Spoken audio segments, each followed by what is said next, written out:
Welcome to Picks with the Professor, the show where an actual statistics professor gives you sports betting tips.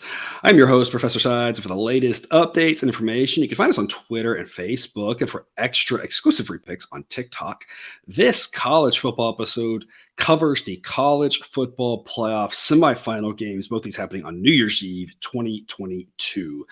In case you're new here, check out the webpage on the banner for a primer and explanation. That's www.pickswiththeprofessor.com/new. Otherwise, the goals for this episode are to share key information about these games, give you a few things to think on, and explain why certain plays are being made. We never recommend blindly tailing or fading any pick, but rather to hear the justifications and thought processes to make sure you're fully on board with us or against us before investing your hard-earned money. We will make a pick on every game, but you should take what you like and leave the rest. Remember that there are no locks in gambling and that good and bad variance will occur. So as much as we'd like to see will be profitable each and every week, that is an impossible reality for any gambler. Kiss and Jared, we broke even more or less for the conference championships. I guess that's at least we crossed the finish line not limping too badly. I was about to say, I feel like that is the exact note that we should go out on this season is break even. Break even. Yeah, I was thinking about this, and this is the semifinals, so maybe I should save this for the bowl preview. Of course, we're going to break up some of the bowl games in other episodes, but it's like every team heading into bowl season, other than the four we're going to talk about, they're at a crossroads right now, right? They got to figure out, are they playing next year? Are they going to the draft? How hard do they want to practice? Do they want to get the momentum for next year? Right. It's like you and me got the same thing. We got to figure out how we're going to practice hard and we're going to come out strong in the bowl game. Right. It's Yeah, exactly. We've got an extra few weeks. We made it to bowl season. We got an extra few weeks to prepare. Yeah. We're going to get on the same page, and then we're going to really roll that in, use it as a leaping board into next season. Yeah. Jake, how about you? You feel like the extra few weeks going to do you good here to do all the extra research for bowl season? Well, unfortunately, no. I think I'd just get stuck in basketball mode, and and I'm just stuck there. And so then I'm like, oh yeah, there's football. Like that's probably true. Because of Jared, a little bit less on the college basketball, I think, than you are, Jake. Yep. Yeah. All right. Well, before we get to the semifinal game, some reminders. Please that like button if you're on YouTube. Also, if you aren't yet, please consider subscribing or following. It's free. And if you turn on notifications, you'll miss any of the college basketball and MLB or college football content that this channel provides. And a reminder, we've got that Patreon if you're looking for some extra benefits. Membership starts at just $3 per month, which gets you the plays of the day. There's other tiers with other benefits beyond that. But even if you're not there, we're thrilled to have you here. Let's get to it. All in courtesy of BetOnline. Sign up link in the show description and current as the time of this recording here on Sunday night, December 4th. So this content's going to live a long time. I don't know what's going to happen between now and then, right? Hopefully we kind of know the injury situations right now. For bowl games, be very different, right? With who's playing, who's not. For these, we know if you're able to play, you're playing. Right. But yeah, who knows? Again, this is December 4th recording this. So if there's some information that comes out of that, we're unaware of it. We're going to start off with the afternoon game. 4 p.m. Eastern, again, New Year's Eve on a Saturday. Perfect timing, right? Having New Year's Eve on a Saturday there. TCU and Michigan. Sideline says this is about a 9-point spread is what it should be. It actually is 9. The total in this one is 60. We've got 2 plays for you here. We're going to lay the 9 with Michigan, and we're going to take the first half under 30.5. I think the reason for the first half play here rather than the full game, this game could get a little bit wild at the end with the way both teams play. TCU's done it all season, and I made the comment to the people on the Discord that the announcers at the Big 12 championship game were like so confused that TCU was struggling in the first half, and they were like, we haven't seen this at all. Whatever. I'm like, this is what they've always done. Like the Iowa State game they just destroyed, right? But like for a lot of games, they've looked worse in the first half. They've looked better in the second half. Feels like a game that, especially with Harbaugh too, and the way he can coach, a little bit of feel each other out early on, a little slow dance, see where you are. Each team wanting to establish the running game so those short runs become longer runs later. Could easily have a point explosion the second half. May not, who knows? I don't know if the over-under of 60 is going to hit or not, but first half under 30.5 we think is a good total investment. We like that one. And we're going to lay the 9 with Michigan. TCU's a good team. Michigan's just a really good team. No Blake Corum, but it hasn't seemed to matter. Cousin Jared, what else do you have to add on this game? I would just say that TCU has the rep for being a second half team. That's definitely the case, the way that they've played all season. But Michigan is the exact same way. The difference was Michigan was ahead at halftime in most of those games. They were ahead by they just ran away. Field goal, 7 points, 10 points, or something like that. And then they put on the accelerator in the third quarter. They've outscored their opponents, I believe, this season by over 100 points in the third quarter. They were just really unstoppable. So I could see this being the case where both teams come out a little bit slow. I think that the TCU defense is going to be rested up. They're going to be able to, maybe stuff Michigan's running game a little bit at the beginning of the game, and then that'll slowly open up as the game goes on. I think you're going to see a lot more points in the second half of this game than the first part of the game. Although I will say, after seeing what Max Duggan did on Saturday, you have to think when he has a month to rest up and get ready, he's going to feel more refreshed than he has in I don't know how long. So I think that he's going to have a good game. But yeah, I think this one's going to start out a lot slower, and I think there's going to be fireworks in the second half as far as the scoring goes. But I think the first half is going to be a lot more low scoring than the rest of the game. Jake, what is your play for this game? Yeah, so I'm gonna grab the over, like where it's at, because I think it gets bet up. So I think it's going to be in the mid 60s total game. So grab the over because everybody's going to look at TCU in the last couple games from Michigan and be like, "There's going to be tons of points." And I think that moves way up. And I'm also going to lay the points with Michigan. I'm sitting here looking at it, and TCU feels like to me they've been gambling this whole time and just pushing that loss off and off.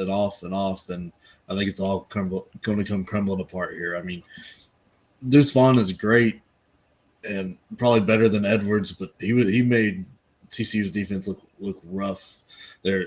On a couple of those plays, he made a couple people just fall down, and I think Michigan's going to be doing that all game to them. Yeah, so we're all laying the 9 with Michigan. Again, because Jared and I are going first half under, Jake, you're going full game over. And of course, both of those can absolutely hit, and it wouldn't be surprising, I don't think. I think the last thing I want to say about this one really is there's been a long narrative in the college football playoff. We've constantly had really 2 good teams every year, other than one, which I'm going to talk about in the next game. One year, really, that I can remember, maybe there was another one snuck in there, and it just happened to be a blowout. But for the most part, we've had 2 teams that are better than everybody else. And the jump has just been, we talk about outliers, kind of been an outlier situation, and they've kind of dominated these, which is, I think, and I'll get off my soapbox here in a minute, but I'm excited for the 12-team playoff just because it's more interesting football, because the semifinals haven't been that good. So the 12-team playoff might give us a higher percentage of good games. And sure, by the time we get to the end, it might be blowouts, but hey, at least we would have some entertainment leading up to it. It's like March Madness, right? Sometimes the Final Four is a dud, but you remember the really fun opening round and Sweet 16 games, that sort of thing. So I think there's a really good chance this is one of those blowouts, again, potentially coming in the second half. But I mean, TCU is a good team, and I don't want to take anything away from what they accomplished this year, but they were a good team that was kind of lucky to go 12-1. And I don't think they're any better than USC. I don't think they're any better than Utah. I don't think they're any better than Kansas State. I don't think they're any better than there's a bunch of teams that are all kind of right there. And TCU won the games, and thus they deserve to be there. So don't mishear what I'm saying. They deserve to be there. But when you just talk about how good they are, I think Michigan might run away with them because, again, I just think Michigan's a really, really good team. We see a lot of blowouts in the playoffs, and this is the one that's ripe for it.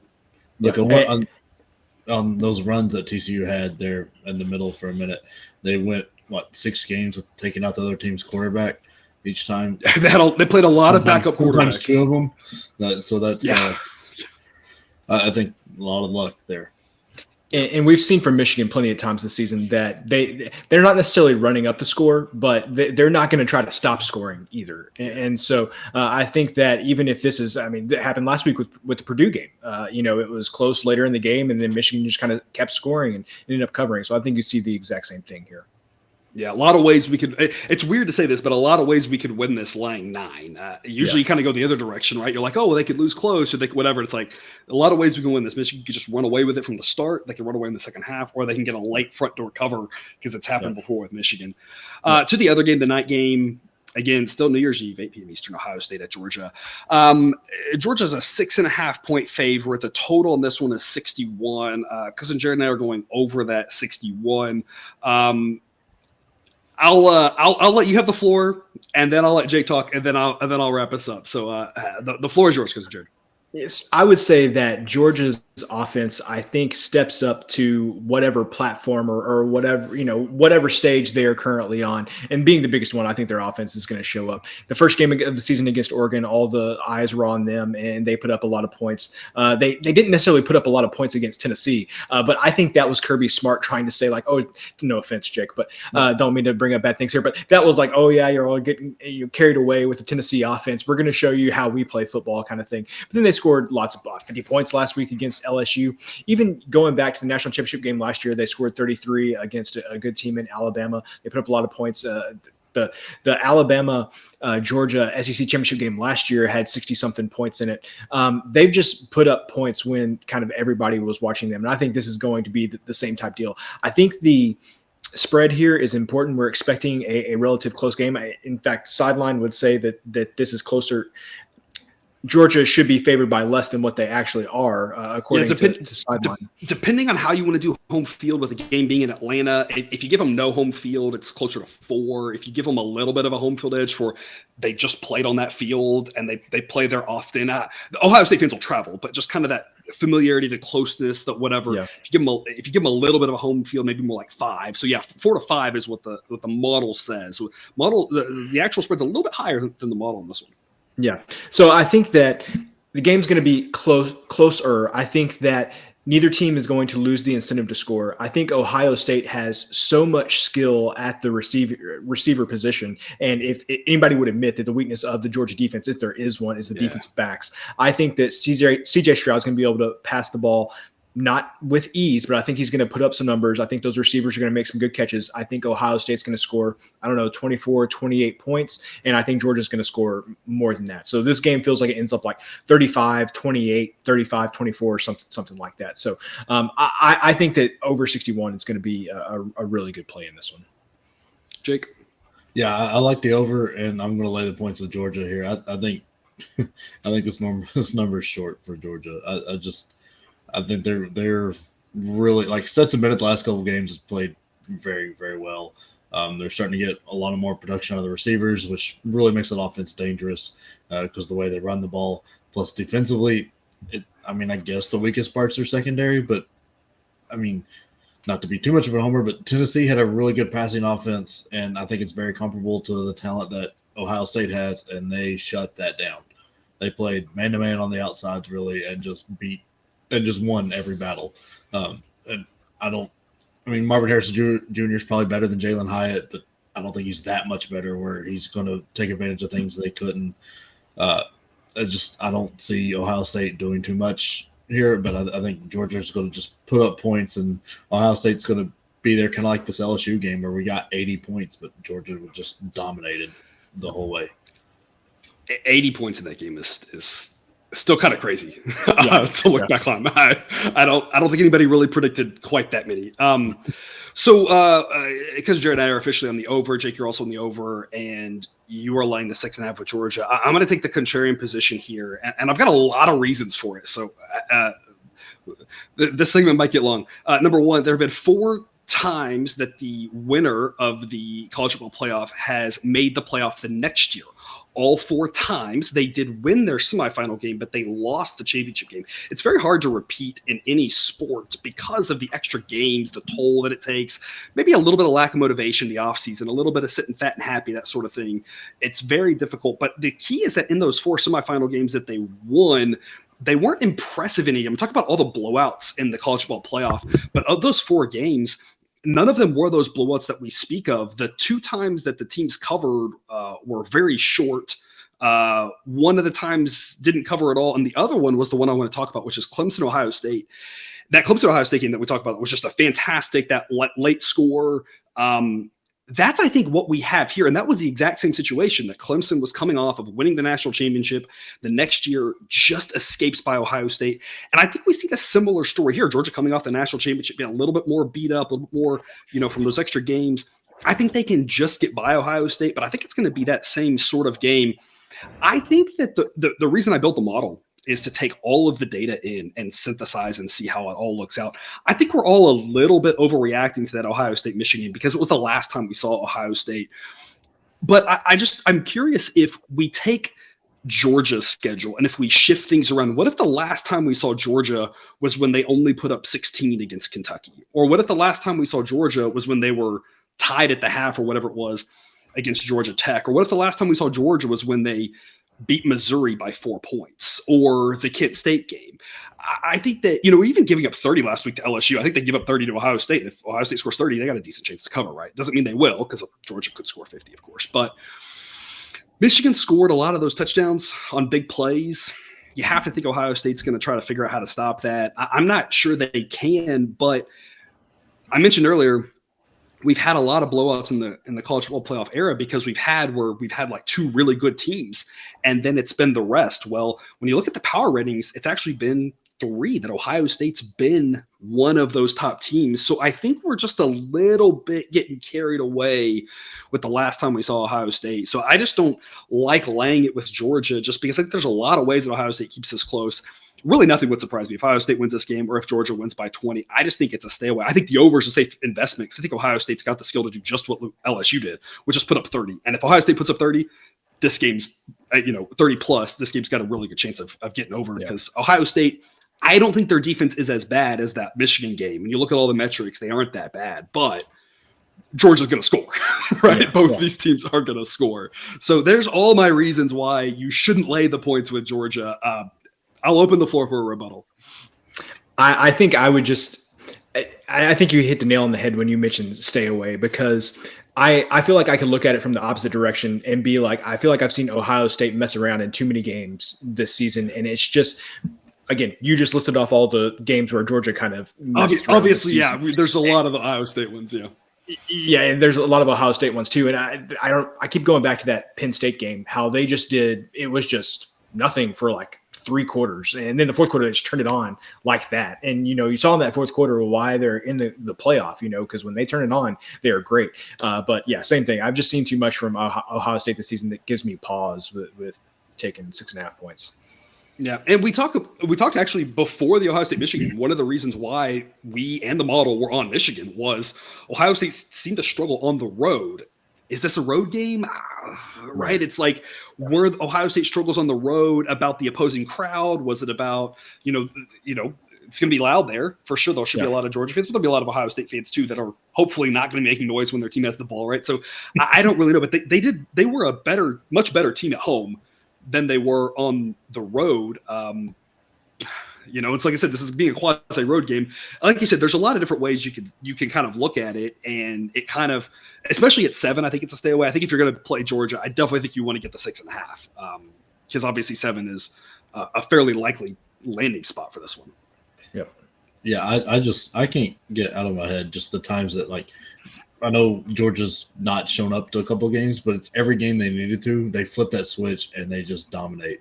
I mean, the Tennessee game, the score is not dominant, but Lord, Tennessee never felt like it was okay. Yeah. It felt like it was 100-1 the whole time because there was nothing Tennessee could do. I mean, LSU scored 30, but I mean that's Georgia just put up 50. It wasn't. They were never in it. Yeah. No, and I mean, like in the Oregon win, I mean, I know there was a lot of it's early and all that, but Lord, it's like they came out saying, "Hey, we're still number 1," and absolutely dogged an Oregon team that turned out to be really good, and they just made them look terrible. And then, like you said, Ohio State, that Penn State game, man, that's a 13-point win that needed a miracle set circumstances, kind of like Louisville in the Wake Forest game, like. I don't know if that happens if that guy doesn't make 7 plays there. To be fair, I know there's a lot of hand wringing over the way that game ended and should they have won that or whatever. But CJ Stroud was 26 of 33 for 354 that game. Didn't throw an interception. Henderson had 4.9 yards per carry. So Georgia's better at each of the spots. Like, yeah, that's what I'm saying. Like, then Penn State was like, if you like, I'm taking Bennett over Clifford, and I'm taking any Georgia running back over whatever Penn State's got, and then they're better on defense overall. So that's I don't know. And then like Maryland put up 30 on this team, and I just don't see how Ohio State really hangs in this game. I could be wrong, sticking my foot in my mouth here, but I really just don't. I don't think they've got it. Well, I will say I think the main reason why I think it's a stay away. I'm not saying that I think I would recommend betting Ohio State, though if I was, again, I'd be waiting for 7, is the fact that you got almost 30 days to prep for this, I think matters a lot, because we were talking a little bit before show that CJ Stroud has not really run the ball much. He ran a little bit against Northwestern because the elements there kind of forced him to. You have to wonder if they've got, 4 weeks to prep for this, if that's going to be an element that they add to the playbook, or what else are they going to script up in order to try to have some success against Georgia. I don't think Georgia needs the extra time. I think if this game was played on Saturday, I think Georgia could go out there and put up 30, 40 points, whatever, against Ohio State. So I don't think the extra time really benefits them because they are already the best team in the country. I think it benefits a team like Ohio State, who knows they've got to do a little something different. The other thing I want to bring up is last year, right, we all thought, I say we all, Georgia played Alabama in the conference championship game. Georgia was favored. Alabama won that pretty handily. I think Georgia got up, scored like the first touchdown, and then it was all Alabama, if I remember correctly. Yep. Then in the national championship game, it was pretty flipped. I mean, it was mostly all Georgia. Alabama just couldn't ever quite get back in the game, and every time they tried to, there was like a turnover, a big play from Georgia. I just wonder how much of the last thing we saw with Ohio State and Michigan is playing into our thought process, and just because that was the last thing that didn't matter at all last year for the national championship game, right? And is Ohio State, with all this time, going to be able to do something a little bit different and, again, utilize some of their players, especially a guy like Stroud, who we think can run the ball a little bit more, keep Georgia off balance, create that shootout, which, again, is I think why we all like the over here, because defensively Georgia's very good and Ohio State's not bad, at least according to the metrics, but with the way these offenses are, right, there should be points galore, and it should be a wild game at least. Kind of like I said, I'm hoping like that Ohio State Clemson game from a few years ago. Yeah. That was just one of the only really legitimately good semifinal games we've had in the playoff era. Yep. Yeah, that's what we're hoping for. Yep. All righty. Well, I think that's all we've got for this episode. We will break down every single bowl game later on as we get closer. We'll have to do like a conference call to kind of try to figure out who the heck's playing and not playing, and how we're adjusting our numbers and whatever. What the model says, just FYI, what the model says may not be what we're putting out as like the final prediction for this game, based off of what sort of adjustments we need to make based off of who's playing and who's not playing. So obviously, this is where with all models, you got to take everything with a little bit of a grain of salt, because if half the offense isn't playing, it's going to change things. We're going to talk about every bowl as we get closer to them. Cousin Jared, any parting words for you about these semifinal games? I can't believe that we've reached the playoff. I can't believe the regular season is already over. But it was a fun season, and I think we're going to have, we talked about it, some really good playoff games here. Yep, Jake. I can't believe we got back to the point where Bama is back in the playoffs. Like that whole circular events that happened to get us there is just insane, and it's been a great year. Yeah, I'm glad that cooler heads prevailed and that we didn't put Bama back in the playoff. But the fact that there was some talk about that at the end of the year, kind of blew my mind. But they're a great program, and I feel like they'll probably be right in the thick of things again next year. Yeah, I'm sure they'll be there next year. Sure, they'll be the next year. But I'm glad that we finally, given that they lost, obviously, if they'd won the games, I'd say they deserve to be there. But given that they lost this game, I'm glad that we have a playoff without them, at least, whatever that's worth. Yeah. Sorry if you're an Alabama fan, you've won a lot, so I feel like hopefully you're not too bad in saying that. All right. Well, thanks for tuning in to this episode of Picks with the Professor. Don't forget to subscribe so you can enjoy all the sports betting content we've brought on this channel. It's dropped right into your feed. We'll be back again later with more sports betting content. But until then, as always, best of luck. And remember, you can eat your betting money, but please don't bet your eating money.